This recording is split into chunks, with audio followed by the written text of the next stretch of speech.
Are you a Canadian who values your physical health and makes it a priority to be physically active? Well, according to new data from Statistics Canada, if you're in a younger age demographic, you're not alone. Stats Canada says that younger adults in Canada are more involved in moderate, vigorous physical activity than older adults.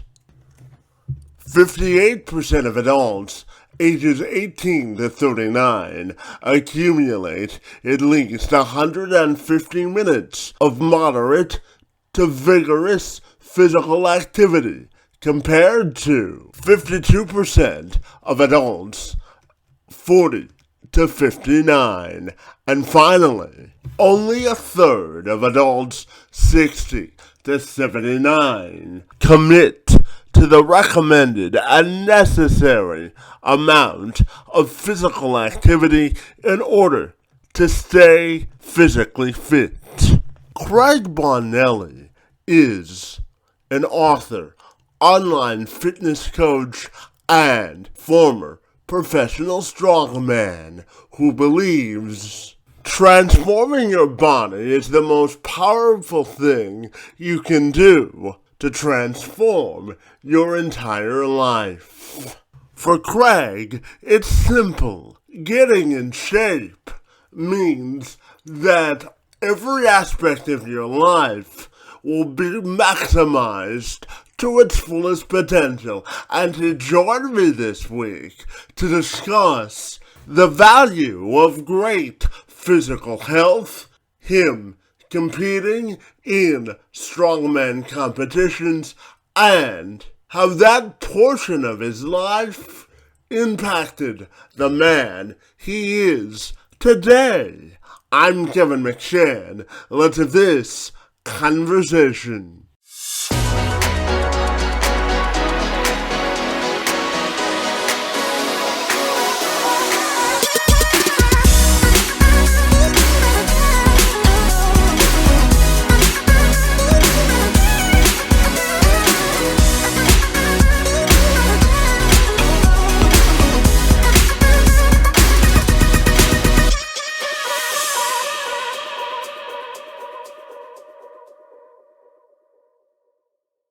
Craig, if you're ready, I'll take a moment to welcome you to the program, and I'm super excited to talk to you about your journey in health and fitness this afternoon. Great to see you, and thank you for a few minutes, my friend. My pleasure. Absolutely. Now, Craig, as you know, masculinity can have a different definition for different people. So tell me, when you think of the word masculinity, my friend, what do you think of? I think masculinity comes down to two specific things. I think it comes down to protection, or protect and provide. And I think each of those has an internal and external component. So it's not just as simple as like beat people up and make money the way most people think of those terms, but protect and provide internally and externally.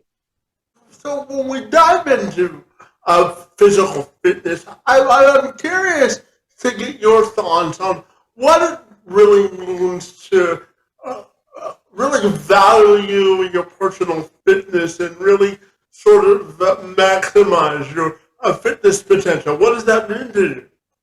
Great question. I think a lot of people look for those answers, right? They ask someone, hey, what does it mean to be in great shape? Or what is the goal we should be setting for ourselves? And I don't personally think that's the thing to chase. The thing that I believe you're meant to chase is the thing that you admire. What do you admire in somebody when it comes to their health or their fitness or their physical abilities? When you see somebody run a marathon, does that blow your mind and make you want to do it? When you see a 90-year-old guy in the park doing Tai Chi who's still healthy and can move when he's almost 100. Whatever it is for you that lights you up, that's the thing to chase. I don't think it needs to be my definition or anyone else's. Yeah, everyone, Craig, I always live by the motto that everyone's portrait of success is different, isn't it? Absolutely right. And what you should be maximizing is your your pursuit of your own portrait. Because I might think it's awesome if you could deadlift 700 pounds. But if you don't think that's awesome, then cool, it's not awesome for you. Like, I think everyone always assumes, because I've competed as a professional strongman, I coach people to lift weights. I think they always assume I think everybody needs to lift weights, and I don't. I think lifting weights is really cool. That's what I want to do. But if somebody else doesn't do that, I don't care if they do it or not. The only people I judge are the people who have something they wish they were doing that aren't pursuing it at all. Yeah, absolutely. And you brought it up. So you've competed, as you said, internationally in professional strongman competitions, and you've also been injured in doing some of these competitions and accidents as well. So I'm wondering if you can tell me about that journey of your life and how it defined the person you are today.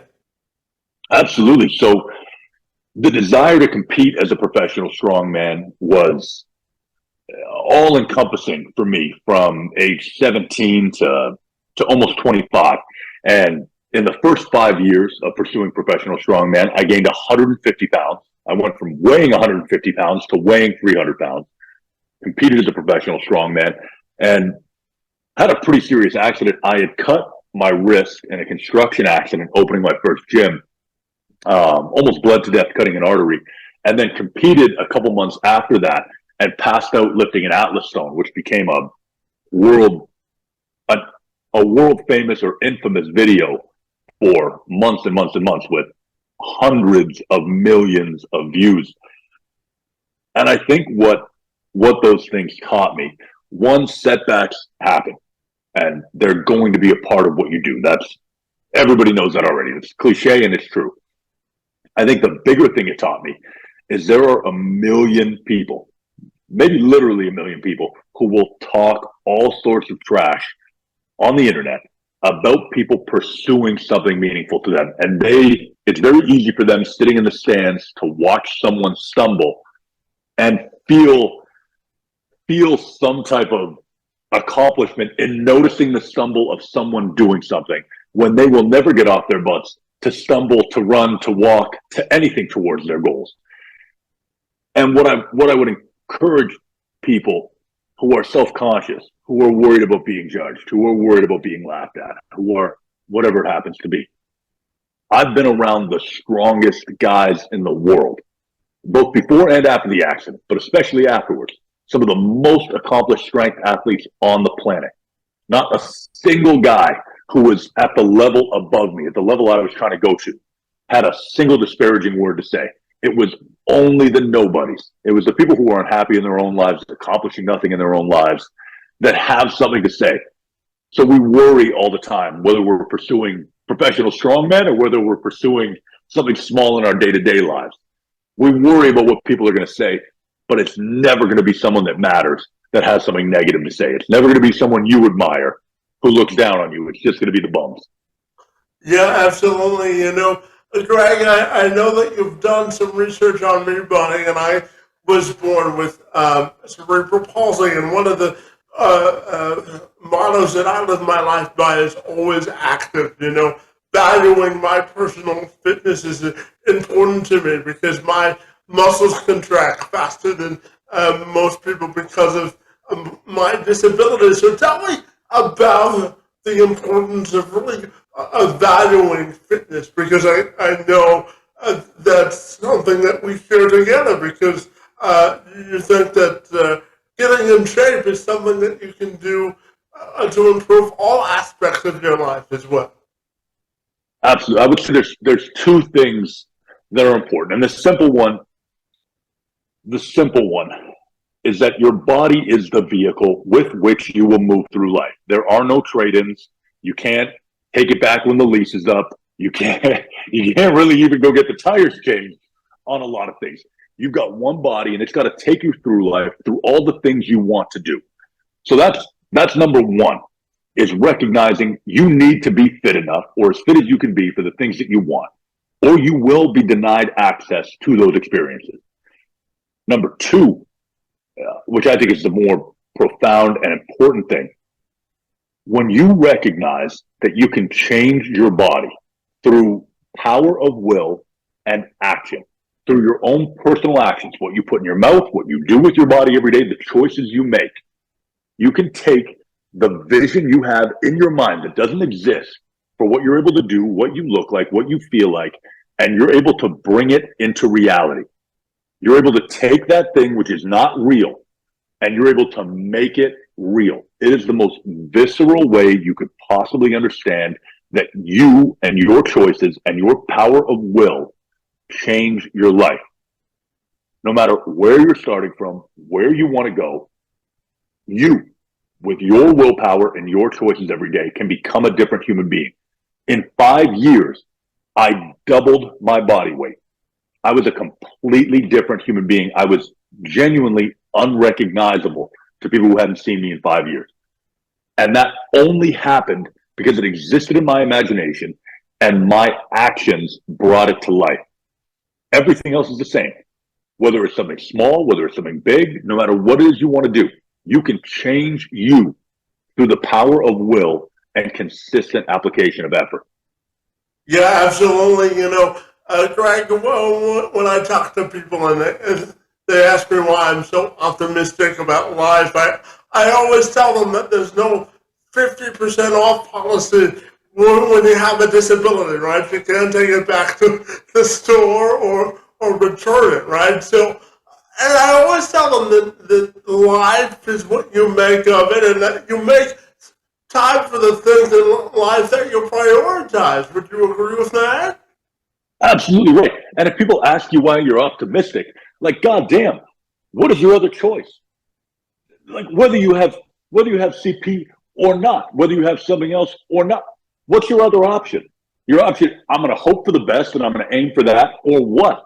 I'm going to set my house on fire, just wait to burn up. Like what? I'm always curious when people take that approach, what they think the benefit is of you being anything other than optimistic. Yeah, and I always tell people that the only people that care about your problems is you, right? And it takes less energy to be optimistic than pessimistic, right? And it might help. And it might help. If the worst thing you can get, it's, the expression, if you don't ask, the answer is always going to be no. If you don't try, the answer is going to be no. If you don't attempt it, the answer is going to be no. You lose nothing with optimism. And I think your philosophy is absolutely right. And I think it's incredible you embody it. And it's correct. And anyone who isn't operating the way you're operating either hasn't thought it through or is stupid. Yeah. Yeah, life to me, Greg, is a great adventure of possibilities and really embracing opportunities. I originally went to school to become a sports reporter because of the disability. I couldn't play professional sports, but I could cover them. And I always tell people you miss 100% of the shots that you don't take, right? Absolutely. But even that idea, life is an adventure. I would propose the idea, if you were to take the average day of a man in our society and you were to say, what kind of adventure is this guy having? He's not having any adventure. He's watching other people have adventures. He gets up in the morning, he goes to a job where somebody else who runs the company tells him what to do, and he puts up with it. And then he goes home and he watches somebody else make a conquest in sports on his TV. And then he has dinner with his family. He does whatever work he has to do. Then he probably watches a video on the internet where two other people have sex. And then he goes to bed and he wakes up and starts it again. That's zero adventure. The most he's doing is passively observing someone else having an adventure. And you're right, because life should be an adventure.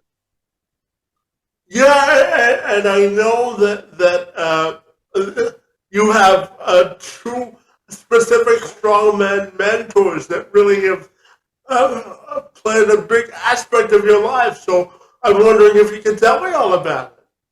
Yeah, so the main two are Louis Simmons and Bill Kazmaier. So Louis Simmons created a gym called Westside Barbell. There's a Netflix documentary about it. It's the most infamous powerlifting gym on the planet. And I read one of his books, and then I read some of the books that he referenced when I was in my early 20s. I was 20 or 21. and called him because I thought there was a discrepancy I didn't understand. And through that conversation, he actually invited me to come stay at Westside Barbell for a week and learn from him, train there. And I went. And speaking of an adventure, I had no money.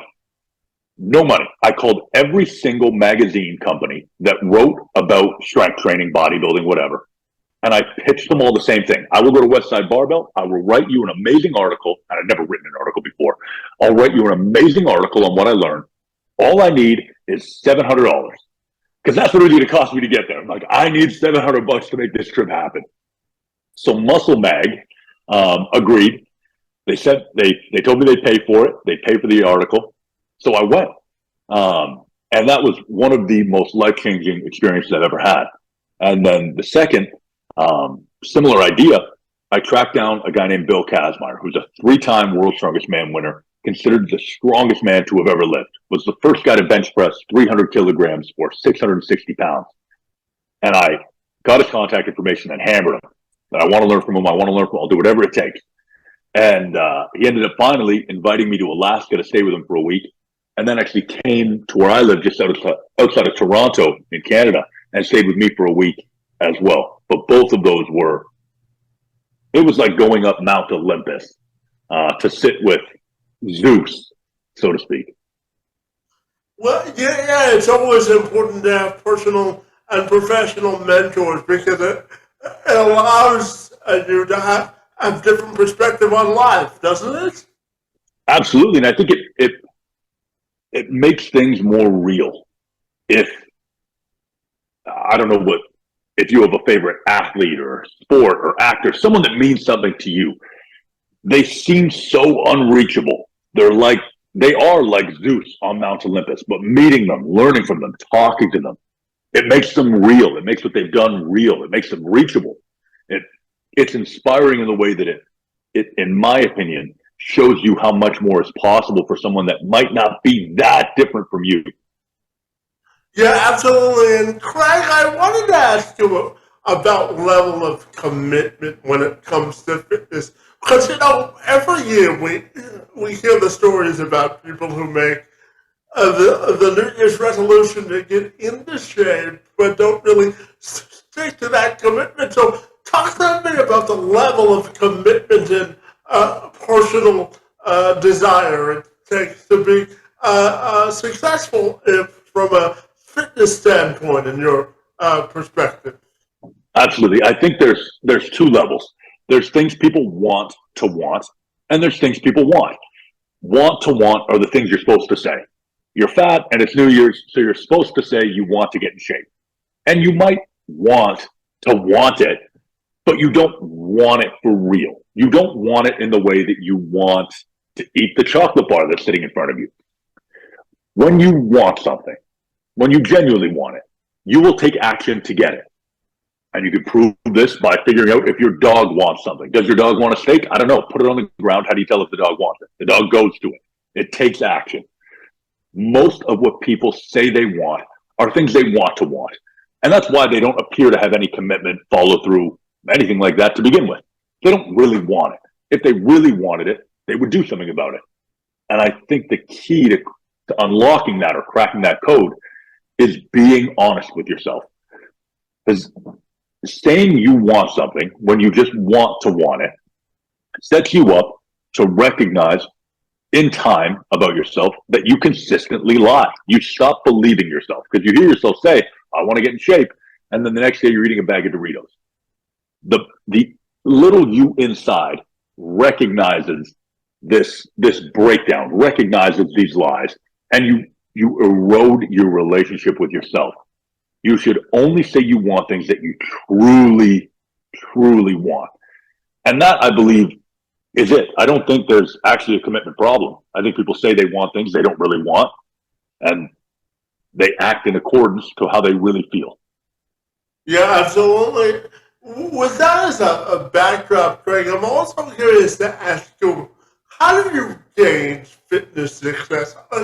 If you set fitness goals, how do you gauge success on a more broader scale? Because, every body composition or physical makeup is different. So In your opinion, how is the best way to measure fitness success and reaching fitness goals? Oof, that's a tough question. That's a good question. I've never been asked something like that before. I think, I think it starts, there's going to be levels to it. I think it starts in a very basic level.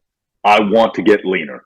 I want to get more muscular. I want to get stronger. I want to get heavier. I want to get lighter. You get the idea. Something with a simple metric. And then you start moving towards that. I think real success within fitness is the day you're sitting there going, God damn, what else could I do? What else is possible for me?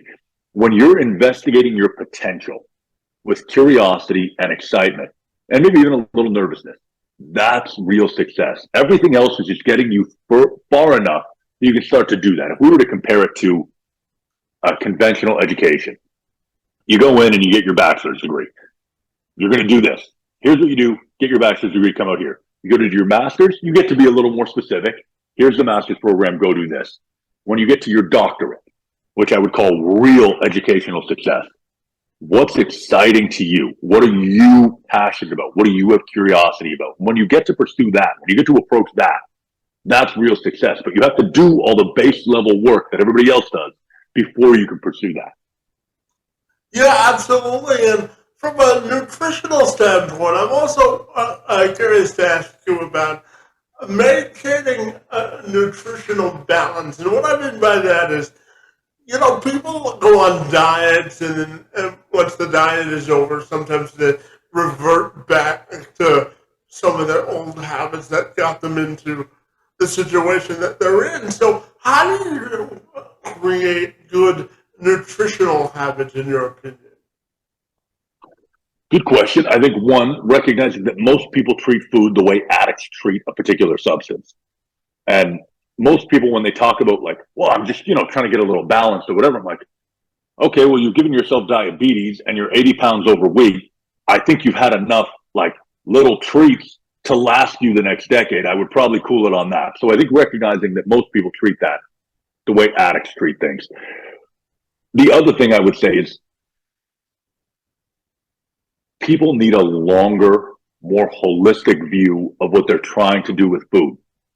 If your goal is to lose 10 pounds, then you can do almost any diet. You'll lose 10 pounds. It'll be fine.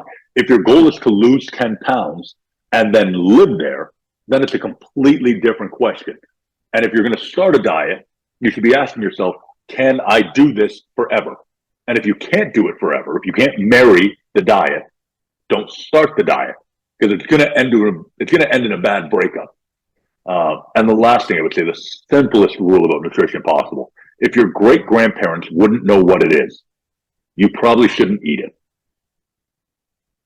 Yeah, that's simple and straight to the point. And I'm also fascinated to ask you about the mindset that it took you to get in the space of competing as a strongman. Talk to me about the mindset necessary to be successful and some of your favorite memories from competing, my friend.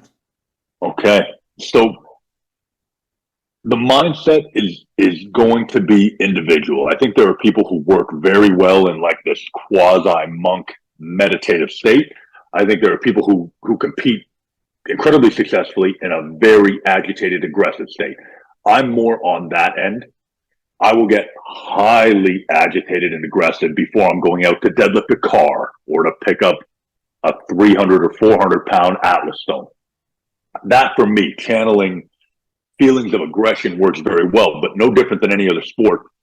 Everyone's going to need to identify what energy source lights them up in a productive way. In terms of favorite competition memories, I was competing in Ontario's Strongest Man, and we had to lift. It was a Ford F1. No, it was a Toyota Tundra. Excuse me, a Toyota Tundra truck. They had it loaded on the car deadlift platform. So you grab handles on this end, and then you're picking it up like this. And I think I got the second rep in. My blood pressure spiked so high, my nose just started pouring blood. So I'm spraying blood as I'm breathing every rep. I'm lifting this truck. And it was just, I felt like such an animal. It was one of my absolute favorite competitive moments. Yeah, it sounds like a lifetime memory for sure. Did you take? Do you have pictures of the moment, or did you document Of that one, it? I've got a video somewhere. I don't know if I have any pictures. I can look up the video, I assume. Yeah, so Craig, you may not know this, but we're both Canadian, my friend. So I'm always excited because I talk to people from all over the world, and I'm curious, what's your favorite part about being Canadian, my friend, and how did you really adopt your Canadian culture? Whoa, that's a real heavy one. Favorite part about being Canadian? I think the best thing about being Canadian is is how open Canadians are to what that means. Um, I think there's a very broad spectrum of what is accepted as Canadian in this country, and I'm hesitating because part of my views on that have been hurt by a lot of the recent political changes or movements or choices from politicians in our country. But I think generally speaking, we're a very, very open-minded country, which I think is a very beautiful thing. In terms of adopting my Canadian heritage or embracing my Canadian culture, to be honest, that's one thing I wish we had more of. I wish we had more Canadian. I wish we had more of what it meant to be Canadian. I think if you talk to an Italian, someone from Spain, I think if you talk to someone from Japan, or the U.S. half the time, they would have much more clear-cut ideas. I did join the reserves for a few years, served a couple years in the reserves in our country, and met some incredible guys. But that was probably the most substantial experience I've had, where it felt something to me to be Canadian, to have the uniform with the flag and that kind of thing. Yeah, absolutely. And a Veterans Day is a very powerful day, isn't it? Absolutely. Yeah. Craig, I'm also curious to ask you about your views on the word inclusion. You know, because I live my life through the prism that inclusion is the gateway to independence, and when we include more people than we exclude, it's my view that we really accelerate the needle of progress. So when we talk about inclusion and diversity for all, what do you think of? Inc- I I like the general connotation of inclusion. Um, I find those words very dangerous because I feel like they get twisted by politicians in all sorts of directions, or by the media in all sorts of directions. And I think there's a very big difference between someone feeling included and policies that are inclusive. I think I think if we were to go, and not to get too hyper political unless you'd like to, if we were to look at like the Black civil rights movement, I think when laws were starting to be passed in the United States that were more inclusive, I would argue there were not a lot of Black people feeling included. So if we're looking at inclusion in terms of these people feel included, I think that's an amazing thing. If we're looking at policies that are inclusive, I find them more so to be pandering than I find them to be beneficial. Yeah, and just to follow up on that, you know, one of the reasons I wanted to start this podcast, Craig, is because, you know, I look at the world and like you said, there are more devices that are intended to sort of create sort of a divide or a bridge between a unity amongst people. So one of the reasons I wanted to start this was I wanted to have conversations that hopefully move the needle of progress forward. So how do you think we can bridge the sort of societal divide and really come together as a more unified people to solve problems of today?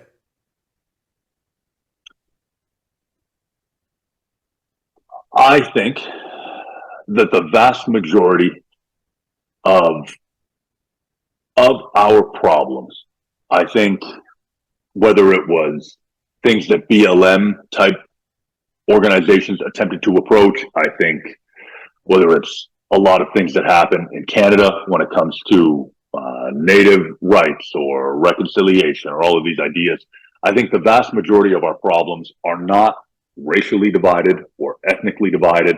I think they're very divided in terms of class. I think there is a very large gap between people with money and people without money, people with influence, people without influence. And I think if you take a look at government, our government wants to maintain their personal power or their governmental powers. And to do that, like our government is acting in its own interest. It is not acting in the interest of the people.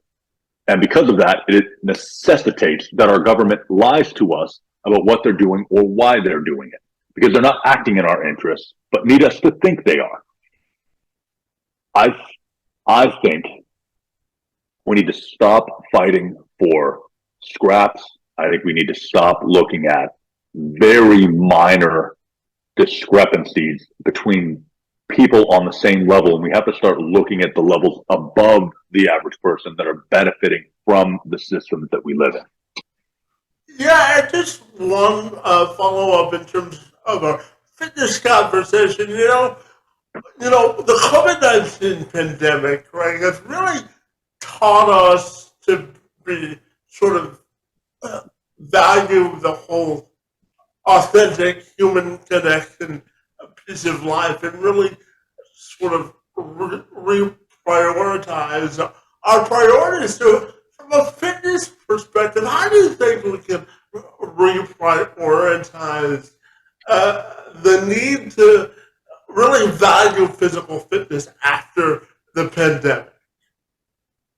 Great question. I think those are all great lessons to potentially take from the pandemic. I don't think very many people are taking those lessons at all. Neither do I. That's why I asked the question. People have very short memories, and the vast majority of our population was wearing 1, 2, or 3 masks, getting in line for 1, 2, 3, or 4 vaccine shots just because they wanted to live. Like, I don't want to die. And as soon as that pressure of the pandemic is taken off, they're right back to, listen, I need a case of beer, I need some Doritos, and I need to sit on the couch. I think the thing that would serve people the most is a sense of their own mortality. Your life is going to end.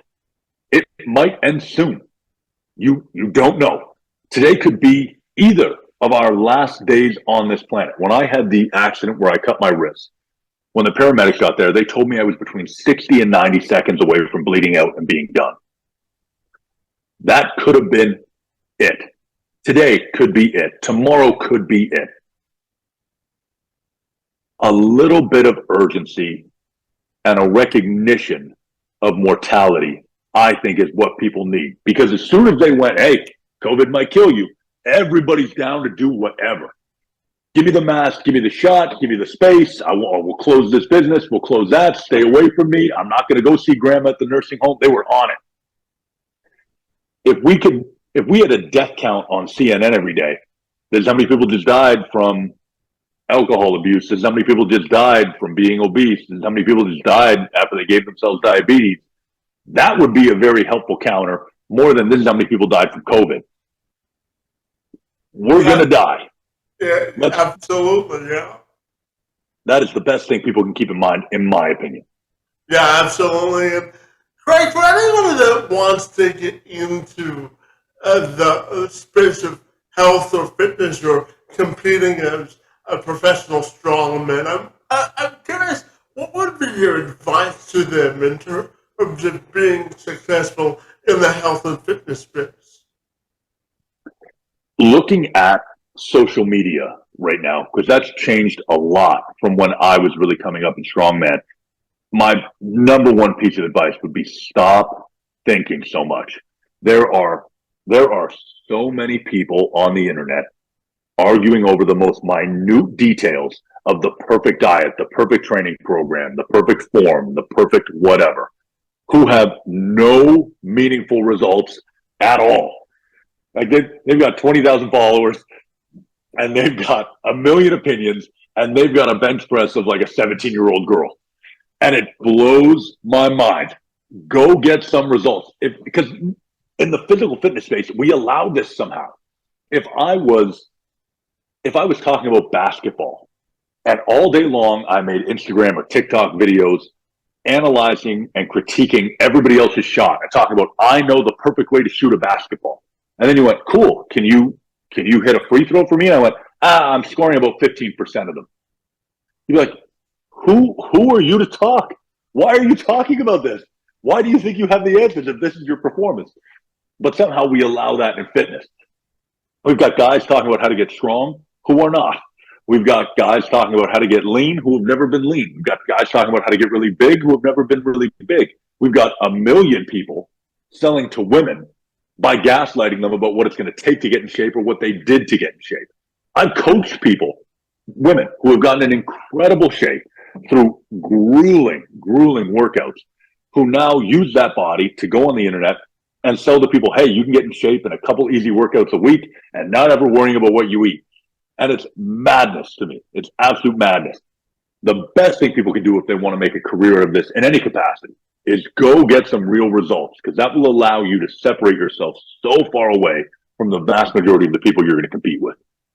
Yeah, and doing my research prior to our conversation today, buddy, I found that your TikTok sort of presence is very approachable and makes people really embrace the positive sides of fitness. I wanted to commend you on making fitness more approachable for a wider group of people. And tell me, how do you think we do that on a wider and more broader scale?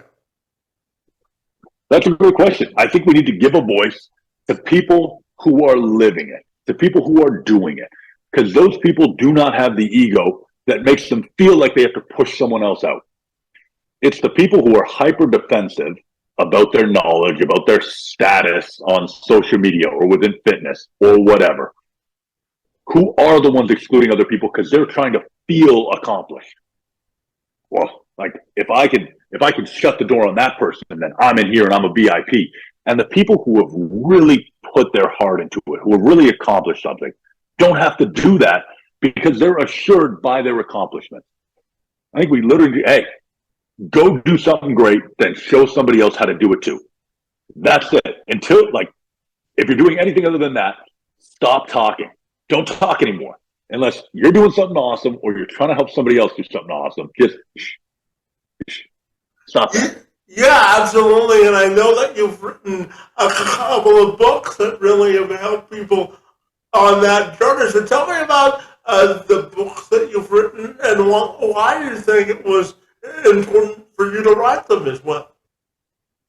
So I've written two books. The first is called How to Bang. And it was, I wrote that with one of the striking coaches from Jackson Wink MMA, which is where John Jones, Holly Holmes, Alistair Overeem all trained for the UFC. And it's strictly about developing more hitting power for martial arts and fighting. The second book is called Your Badass Body. And I wrote it because I coach people, obviously. And I wanted to make something simple and effective that is no sales pitch. It's no fluff. You could buy this book for 15 or 20 bucks or whatever it is on Amazon and know exactly what to do to get amazing results that would put you ahead of 90% of personal trainers you're ever going to see in a big box gym. I wrote that book out of sheer frustration with the state of fitness information and access to it and the amount of bait and switch in the industry. Yeah, it's important, especially in today's societal climate, to really cut through all the misinformation out there, isn't it?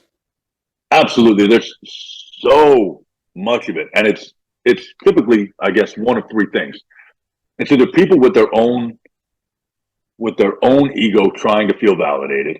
It's big companies who are trying to manipulate you to make money, or It's people trying to manipulate you to make money. But it's people who want you for an ego boost, or a company or a person who wants you for some money. And that's why they try to make it seem more complicated. That's why they try to make it seem like you can't do it on your own, or you need their special formula, or it's going to be really hard unless you pay me this money, and that it'll be easy. And it's all ridiculous. Yeah, Greg, my final question for you, buddy, has to do with your own personal and professional legacy and how you want that to be defined. That's a great question. I would like to find a way to take everything I've done, everything I've experienced, everything I'm going to do in the realm of fitness and physical development, and translate that into something further. Because like I said to you earlier, the biggest thing about fitness is not having abs, it's not having biceps, it's not a big deadlift.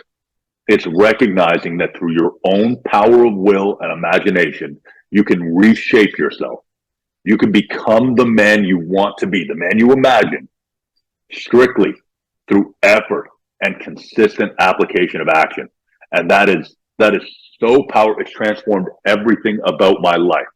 It's taken me from being broke, from barely being able to feed myself, from having nights where I've slept outside, to living in I understand you can only see the office, a pretty big fancy house, owning a couple $1 million in real estate, having the body I want, the relationship I want, the family I want.